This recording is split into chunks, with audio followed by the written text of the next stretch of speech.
Hi friends, welcome back to Sabana's Kitchen Tamil. நம்ம சேனல்ல இன்னைக்கு என்ன டிஷ் பார்க்க போறோம்னா சம்மருக்கு ரொம்பவே இதமான கேரட் ஜூஸ் எப்படி செய்யணும்னு பார்க்கலாம்.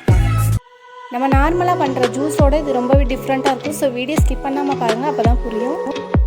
வீடியோக்குள்ள போறதுக்கு முன்னாடி நம்ம சேனல் நீங்க ஃபர்ஸ்ட் டைம் பார்க்கறீங்கன்னா ரெட் கலர் பட்டன் அமைக்கி Subscribe பண்ணிக்கங்க. கூடவே பக்கத்துல இருக்க பெல் ஐகானை ஆல்னு கிளிக் பண்ணிக்கங்க. பாலில் தண்ணி சேர்க்காம திக்கான பாலை காய்ச்சி எடுத்து வச்சுக்கோங்க. காய்ச்சி எடுத்த பாலை ஃப்ரிட்ஜில் எடுத்து வச்சுக்கோங்க. பால் ரொம்பவே திக்காக இருக்கணும், அப்போ தான் நம்ம கேரட் ஜூஸ் ரொம்பவே எம்மியாக இருக்கும். தேவையான அளவு சுகர் எடுத்து வச்சுக்கோங்க. ஃபஸ்ட்டு கேரட் நல்லா கட் பண்ணி வாஷ் பண்ணிக்கோங்க. தேவையான அளவு கேரட்டை ஒரு மிக்ஸி ஜாரில் போட்டு கிரைண்ட் பண்ணி எடுத்துக்கோங்க. அது கூடவே கொஞ்சமாக ஐஸ் க்யூப் சேர்த்து தேவையான அளவு சுகர் சேர்த்து நம்ம காய்ச்சி வச்ச சில்லான பாலை இதில் சேர்த்துக்கலாம். இப்போ கிரைண்ட் பண்ணி எடுத்துகிட்டு ஒரு வடிகட்டி வச்சு ஃபில்டர் பண்ணி எடுத்துக்கலாம். இந்த மாதிரி ஸ்பூனில் மிக்ஸ் பண்ணிக்கலாம்.